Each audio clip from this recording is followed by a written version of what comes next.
Olá, fã ouvintes, estamos começando mais um episódio do nosso podcast. Agora, nesse episódio número 9, para falar sobre o papel do fonoaudiólogo no cuidado do profissional da voz.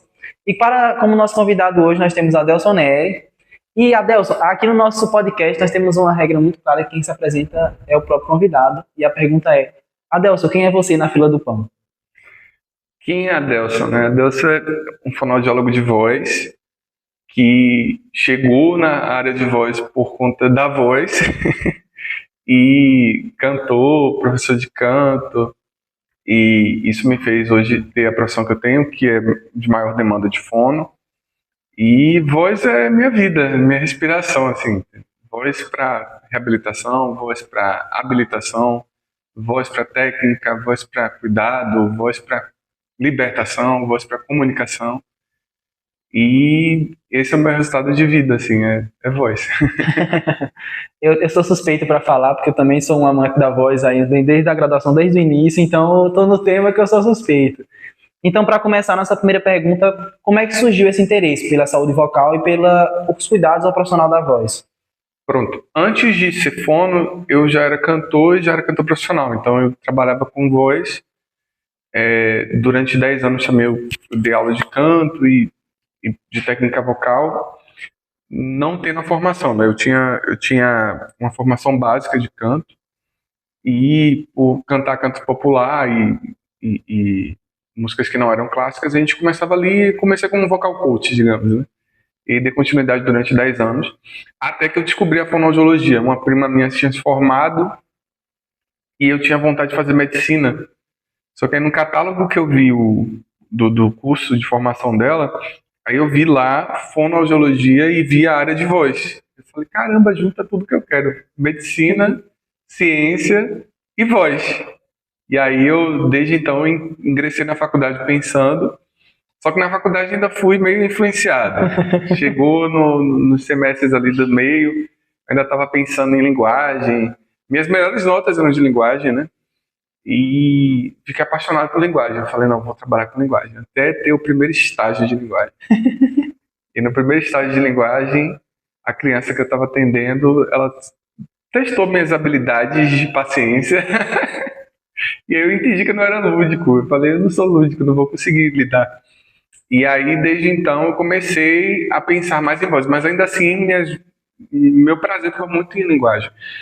Quando eu saí da faculdade, meu primeiro emprego foi de voz. Eu trabalhava no estúdio, esse estúdio tinha demanda de cantores e eu tinha que trazer para esses cantores a qualidade de saúde vocal para eles, né? E aí eu comecei a atender uma gama muito grande de cantores e comecei a criar muito vínculo assim com cantores e começou e de lá para cá não parou mais. E eu continuei atendendo cantor e cantor e cantor e aí começou a vir os outros também profissionais da voz, como professores, jornalistas, pastores, pregadores, políticos. E aí, até então, eu tenho trabalhado com essa área de voz. Que interessante, acho que casa muito com algumas entrevistas que a gente já fez aqui no podcast, que alguns fonoaudiólogos também falaram a mesma coisa, Uhum. que entram às vezes pensando numa área, no meio do caminho são Exato. fisgadas por outra e mudam às vezes no final. Uhum. Você acabou voltando para que você entrou. Eu iniciei com essa, fui para linguagem Agora, assim, amo linguagem me ajuda demais em voz. Eu tenho, assim, eu costumo dizer que a fonoaudiologia ela é toda conectada, né? Toda associada, não tem como você separar, assim, dizer eu só vou fazer voz. Até o caso que a gente vai falar um pouco mais lá na frente, eu atendi como um paciente de linguagem. Foi muito legal assim para mim essa experiência, porque eu falei assim, caramba, é interligado, não tem como desconectar. Sim, é uma conexão. Então, como você elenca as principais demandas da rotina de um fonoaudiólogo que trabalha com os profissionais da voz? Como é que você vê esse cenário? Pronto. A base da fonoaudiologia tem que ter avaliação, uma avaliação bem precisa, tem que ter um bom prognóstico, ou seja, você tem que ter uma boa organização de como você vai tratar aquela questão que você avaliou. Então, você vai ter que saber o que você está fazendo e os objetivos do que você tem, né, do seu plano terapêutico. E é essencial, assim, o que não falta é avaliação, com a avaliação acústica, avaliação perceptiva auditiva o tempo todo. Você tem que ter um ouvido muito bem acuído para você conseguir entender as demandas que aquele cantor, ou profissional, ou paciente precisa. Você também precisa ter algumas tecnologias, né, que você vai utilizar, como o próprio computador para o PRAAT, ou para outros de avaliação acústica. Precisa ter também umas questões, por exemplo, auditiva, como eu já falei do treinamento auditivo. Basicamente, a vida do fono de voz é avaliar e fazer essas avaliações muitas vezes até mais do que só no dia da avaliação. Então não é só avaliei e acabou. Às vezes o cantor está ali, o paciente está ali, você percebe outra coisa no meio da sessão, da quarta, quinta sessão, e aí você já muda o seu roteiro, muda o seu destino do que você queria e vê que é um outro local, uma outra possibilidade. Sim. Acontece muito. Então, assim, você tem que estar sempre atento, né? Eu costumo dizer que o profissional que trabalha com voz, ele tem que estar pronto para escutar, mais do que falar. E aí a voz da gente se cala e a voz do paciente que tem que estar ativa ali pra gente entender mesmo e ajudar ele da melhor forma possível. Sim, você fala sobre voz, muitas vezes não, acho que todas as vezes os pacientes chegam com expectativa, né, com alguma espera de resultado. Como lidar com essa expectativa do paciente, com o que ele espera? Como é que é esse período? A gente costuma ter um atendimento bastante de acolhimento.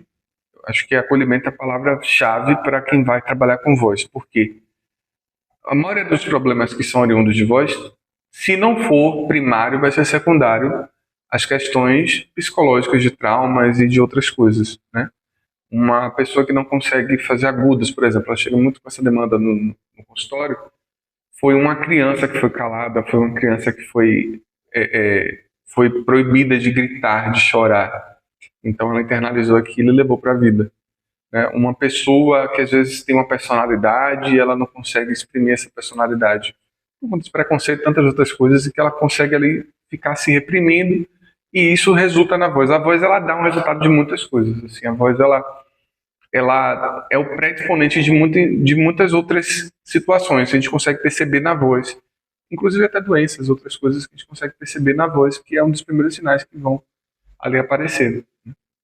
Entenda. Então, eu acho que acolhimento é o principal que a gente tem que ter assim, com eles quando chega no consultório. É você escutar e você atender de acordo com a demanda que ele traz. Às vezes a demanda que ele traz não é o que você quer, mas é o que ele quer. E a gente tem que respeitar isso. Então, tem paciente que chega, eu quero agudizar minha voz. E aí, um exemplo, a gente pode pensar um padrão vocal para aquela idade e para o gênero, por exemplo, e não funcionar para ele porque ele simplesmente tem um outro pensamento. E a gente tem que respeitar e fazer funcionar como ele delimitou. E isso é de escuta, isso é de acolhimento, isso é de todas as formas que a gente precisa para esse paciente. Lembrando que não é o que nós queremos. Né? Isso acontece muito porque eu estou falando isso. O que acontece, por exemplo, padrão de canto. Né? A gente vai lá e coloca, as pessoas chegam, eu sou contralto, eu sou soprano, né? E aí eu costumo dizer, não, você é aquilo que você quer ser, aquilo que você quer treinar para ser. Essas questões dos rótulos, né, de classificação vocal já são muito delimitantes, né? Então, por exemplo, tem pessoas que chegam lá com a mente travada, eu só vou até aqui. Eu só consigo até aqui. E eu mostro para elas que o trabalho do condicionamento, o trabalho dos ajustes, o trabalho de conhecer a sua própria musculatura e de fortalecê-la, faz com que ela possibilite de fazer muitas outras coisas que ela nem imaginava que poderia. Legal, legal. É interessante você falar isso, essa questão do acolhimento, que é uma coisa que a gente está sempre sendo falada na nossa graduação. Uhum. Em todos os cenários. A gente vê isso na MO, na voz, na linguagem principalmente. Então, acho que isso é o mais importante. Acho que você escutar Sim. o outro, você entender aquela demanda, né? Porque muitas vezes a gente tem realmente essa questão na cabeça, né? Você às vezes escuta o paciente falar e aí já pensa, já elabora onde é que você vai trabalhar. E o nosso padrão, por exemplo, o caso, eu já estou dando spoiler do caso que eu vou falar, foi um caso de muda vocal incompleta. E eu estava muito preocupado com o paciente se era aquilo que ele queria. Ele quer mudar essa voz ou você quer mudar porque alguém falou? Você quer mudar porque alguém criticou? Você quer mudar porque alguém está dando risada de você? Não. Você vai mudar porque você quer. Ele quis, e aí daqui a pouco eu conto mais sobre isso. Mas assim, foi exatamente de acordo com o que ele queria. Era isso que eu estava falando mais cedo, né? Você tem que ser de acordo com o que o paciente quer. Por mais que o padrão fosse para a gente ou para a sociedade, que não fosse o padrão que é esperado para aquela pessoa, mas é o padrão que ela vive, que ela se sente bem, que ela precisa ter. Perfeito. Aí, no caso, você já falou um pouco sobre isso, eu acredito que seja algo já correto. O fonoaudiólogo ele tem que se reinventar, ele tem que se atualizar a todo momento. Mas você acha que esse número de se reinventar, essa questão da atualização, ela está se tornando maior com o tempo? Como é que você enxerga o cenário da voz, essa questão de atualizar? Hoje eu acho que um dos cenários mais tecnológicos da área da fonoaudiologia é voz, né? Acho que voz e áudio ali estão sempre em bastante evolução. Então hoje a gente advém de muitas tecnologias que há 10, 15 anos atrás não tinha, né? Então hoje, por exemplo, eu tenho vários aparelhos para minha sessão de terapia que a gente conseguiria viver sem eles, sim, claro, mas que eles me ajudam e muito a acelerar o processo de regeneração vocal, de recuperação, de recuperação de lesões, enfim. Então hoje é muito importante que o fono esteja à procura dessas melhoras, né, de tecnologias, tudo isso para dar mais aporte para ele para trabalhar com aquele paciente. O que às vezes levava antes 3 meses para você recuperar, hoje você recupera em 1 semana, né? Sim. Então, hoje tem o advento das tecnologias e isso eu não vejo como algo ruim. O que eu acho ruim é quando o fono acredita que só a tecnologia vai resolver. Porque se for a tecnologia sem um raciocínio clínico, sem aquilo que você sabe, o que você quer fazer, e um objetivo clínico que você quer, vai ficar tecnologia por tecnologia, né? O laser só ali não vai funcionar se você não tiver o pensamento por trás de outras coisas. O elétron não vai funcionar se você não tiver um pensamento do porquê que você está usando aquele elétron, porquê que você está usando aquela corrente, porquê que você está usando daquela forma, aquele tempo, ultrassom e qualquer outra tecnologia. Você precisa entender o porquê que eu quero, para que eu quero. E outra questão, o paciente geralmente quando faz o uso dessas tecnologias no consultório, eles só fazem uma vez, né? Uma vez na semana. Quando faz protocolo é mais vezes, mas geralmente é uma vez. E o restante da semana, e aí? Então a gente precisa entender que aquele paciente ele vai precisar usar da tecnologia base. O que ele vai fazer lá, eu não estou lá, ele não vai ter laser todos os dias para fazer, não vai ter eletro todos os dias. Então tem que entender de passar um plano terapêutico legal, que funcione, que seja de acordo com a demanda desse paciente, para que venha ter o prognóstico melhor possível. Perfeito, esse olhar ampliado, né? Olhar para todos os cenários. Acho que a tecnologia ela é potencializadora do que você está fazendo. Com certeza. Mas não substitui o que a base. Nunca. Eu tive uma preparação vocal bem interessante. Foi de um cantor que a gente acaba pegando um pouco de amizade com eles, assim, de você ter, chama pro show, você vai pra ver e tal. E nesse dia era aniversário desse cantor. E eu tava indo pro aniversário, eu não tava indo pra trabalhar. E aí, no meio do caminho, assim, saindo correndo e tal, ele me liga e falou assim, cara, eu preciso que você faça a minha preparação vocal, não vou conseguir fazer o show se você não fizer. Eu tava sem nada, não tinha nada, nem uma pistolinha pra fazer. E aí eu falei, caramba, e agora? E eu tava bem recente, assim, de sair da faculdade, então eu ainda não entendia isso na prática. Eu já ouvia falar muito disso, que a gente não precisa da tecnologia. Tem até postado esse vídeo no meu Instagram. E aí, quando eu o atendi, eu fiz tudo na mão, né? Então, tudo manual. A liberação miofascial manual, liberação de laringe manual, as questões de MO, que a gente trabalha um pouco para esse canto, tudo manual. E os exercícios que foram totalmente só exercícios de fono mesmo, no sentido dele mesmo, né? No próprio corpo. Então, os vibratórios, os ressonantais. Cara, no final, ele fala assim, cara, você nunca me deixou a minha voz como você deixou hoje. Eu não tinha laser, não tinha eletro, não tinha nada, não tinha nem nebulizador. E a voz dele funcionou de uma forma que ele agradeceu no microfone e eu puxei esse vídeo. Eu falei, caramba, você vê que não é necessário, não é um exemplo essencial. Claro, é um potencializador, vai melhorar, né? Acredito que se ele tivesse outras questões ali também, poderia ter uma ajuda em relação à tecnologia. Mas você vê que a gente se vira bem, né? Sim. A fonoaudiologia é por si só suficiente, né, para resolver esses problemas vocais e de outras demandas também. Perfeito. A gente está falando muito sobre essa questão de você melhorar, você investir. Em questão de investimento, você acabou de sair da graduação, você quer ir para a área de voz. Qual você acha que seja o investimento que ele é crucial para quem quer trabalhar com voz? Alguma coisa que você deve investir, algo para que lado você deve ir, algum curso? O que você acha que é essencial para quem está indo? Pronto, é essencial. Apostem em pós-graduação. É um divisor de águas. Eu fiz a minha pós-graduação em voz clínica e eu ainda não tinha terminado a faculdade. Eu fiz minha pós-graduação no final da graduação. Então, terminando a graduação, eu já iniciei a pós-graduação. E é possível fazer isso, tá, gente? E foi um divisor de águas para mim. Assim, eu comecei a entender de fato o que é voz. Porque, assim, a faculdade, a gente tem muitas outras áreas, e inclusive áreas que vão se sobressair a voz no sentido de carga horária. Né? Sabe disso, vocês estão vivendo isso aí agora. Então, voz geralmente sempre é menorzinho, né? Voz é uma área que é menor, linguagem geralmente é maior, áudio a depender da faculdade, enfim. Mas voz é muito pouco para o universo que é a voz. Então, eu acho, assim, muito difícil que termine a faculdade tendo total habilidade para conseguir trabalhar com voz. Eu acho que sempre vai faltar ali um pouquinho e sempre vai precisar ali dessa atualização. Então, pós-graduação acho assim, essencial para que seja feito, e cursos livres. Então, por exemplo, se você quer trabalhar com cantores, faz um curso livre com um pessoal que seja professor de canto. Ajuda muito você a entender esse universo. Faz um curso livre de vocal coach para entender também esse universo. Faz um curso livre de coisas mais específicas, né? Uso de tecnologia, de respiratório, tanto respiratório quanto os de voz mesmo, das tecnologias que vocês veem tanto, que os lasers, elétricos. Então, assim, busquem pós-graduação e cursos livres, cursos que sejam de capacitação, ajudam muito. Eu já perdi as contas de quanto de capacitação que eu já fiz. Pós-graduação já foi já umas 2, e isso fez para mim ter muita experiência.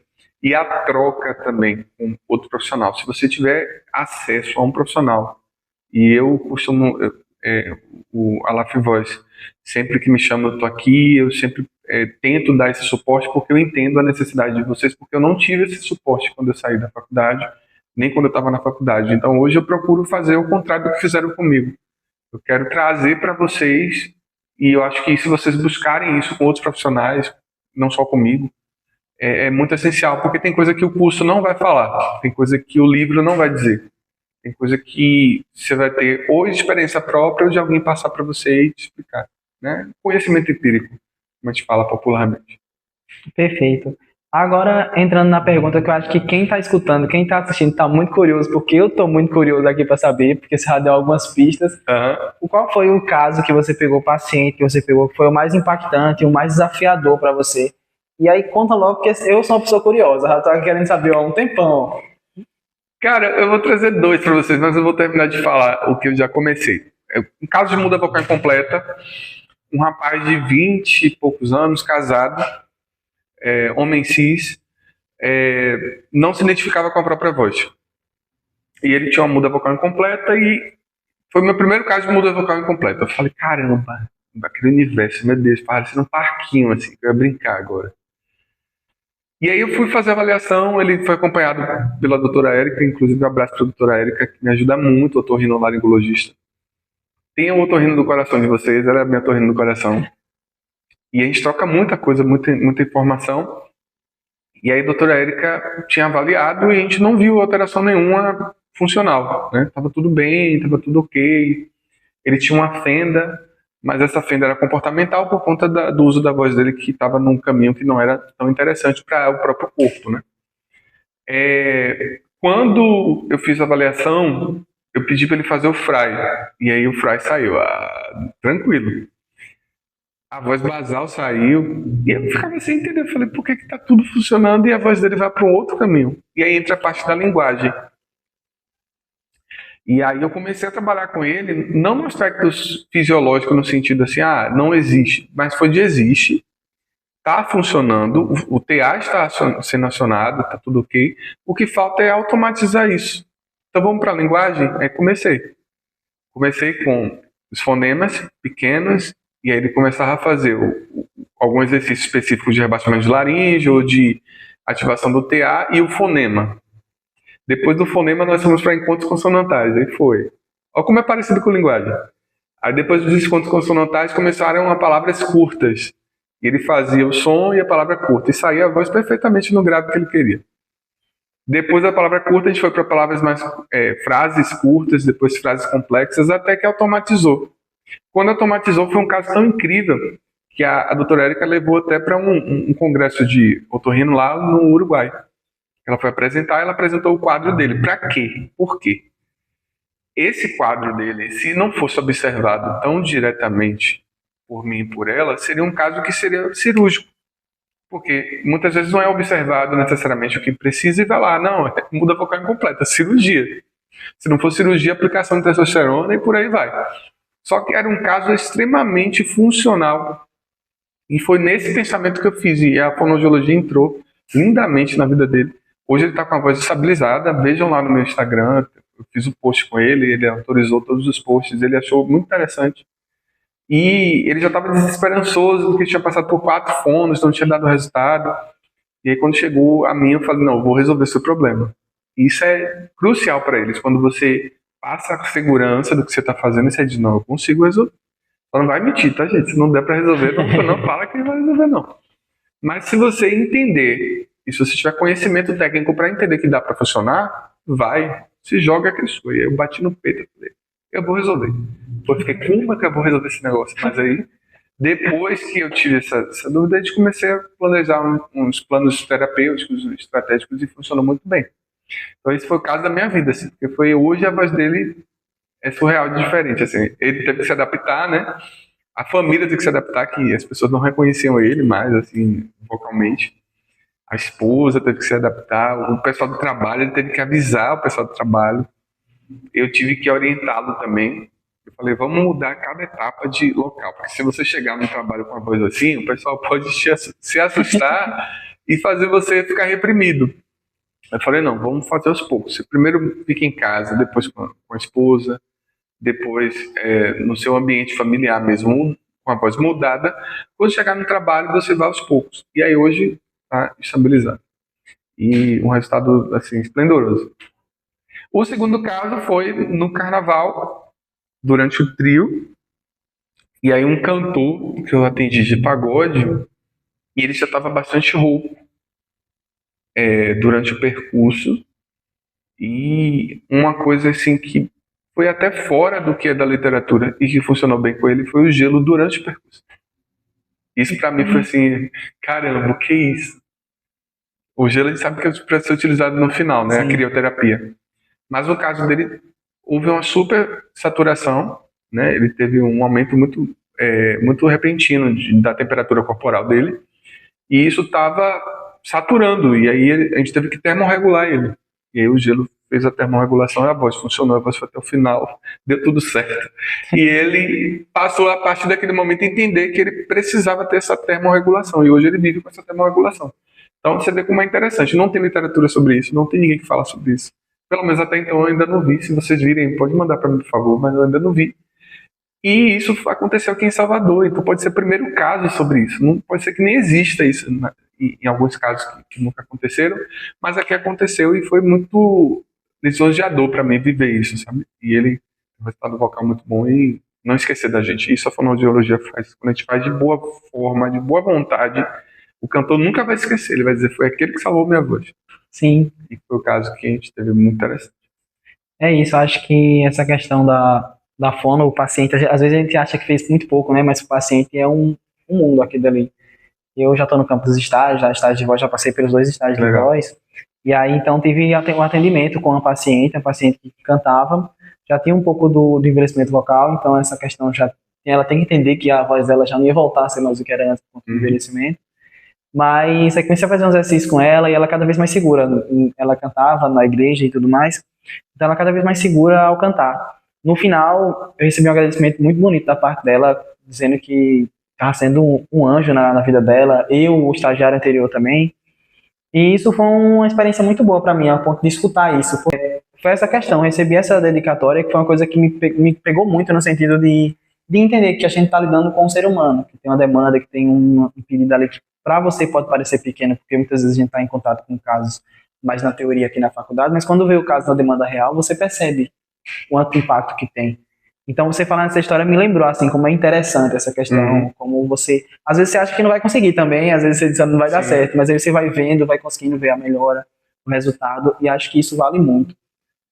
E essas experiências são bastante palpáveis, assim, a gente vai ver que tem a literatura como base, mas a gente precisa ter expertise, né? Se a gente não tiver expertise, a gente não funciona muito bem. Porque o que a gente vai vivenciar muito trabalhando com voz é você nunca vai ter um ambiente possivelmente...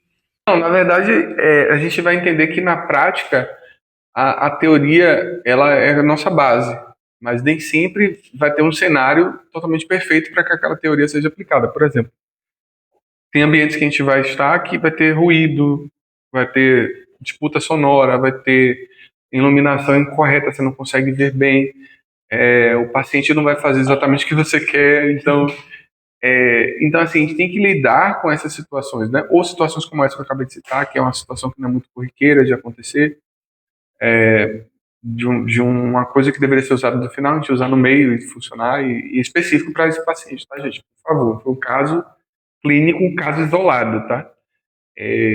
Não faça isso em casa.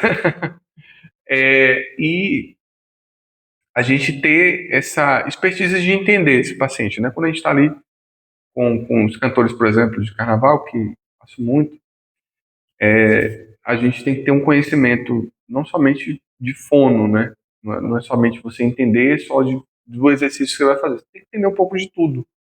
Por isso que nós temos matérias anexas a isso. Então, eu tenho que entender o que é que ele pode comer, o que é que ele não pode comer. Eu tenho que entender o que é que pode fazer mal para ele, o que é que pode não fazer, o que é que pode ajudar. Eu tenho que entender que se eu der a ele algo que tiver a proteína do leite, não vai ser legal para ele, né?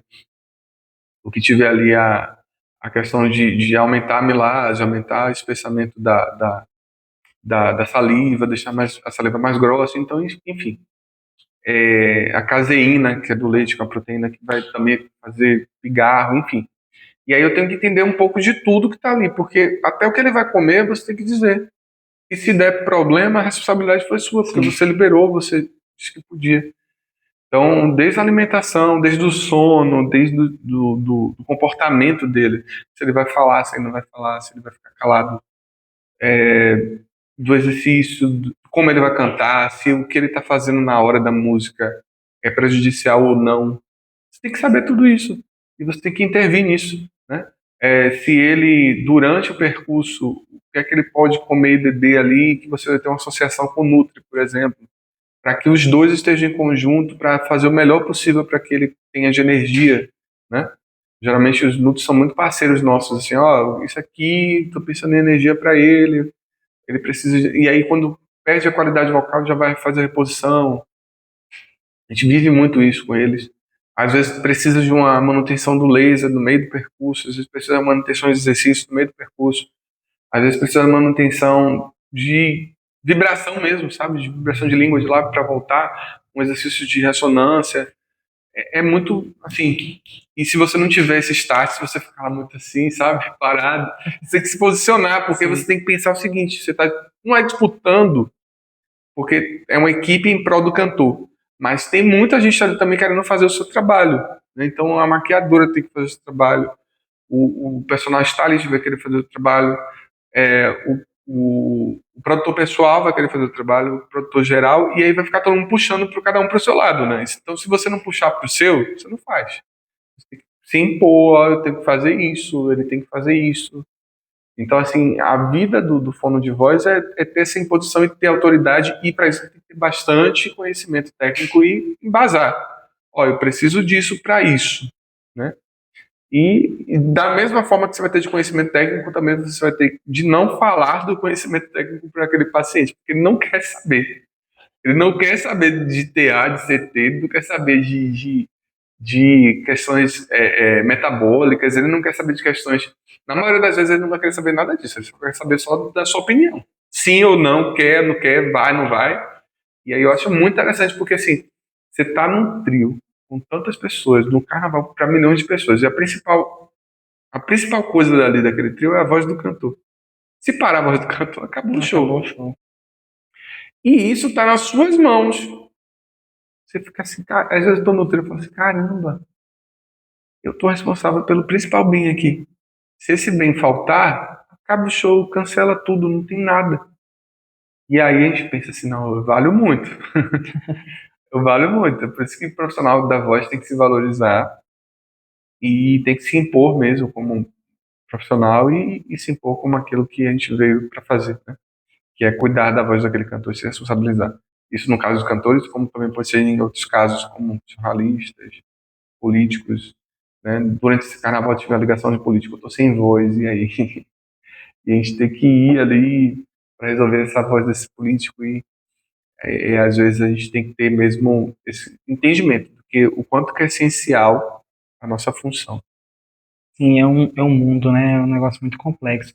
Estamos chegando agora no nosso final do episódio. Aham. E aí, nesse finalzinho, a gente quer que você deixe para o pessoal de casa um conselho. Qual conselho você deixa para aquele graduando em fonoaudiologia que vai daqui a um tempo estar no mercado? Pronto, o conselho que eu deixo para vocês é: estudem, estudem, estudem.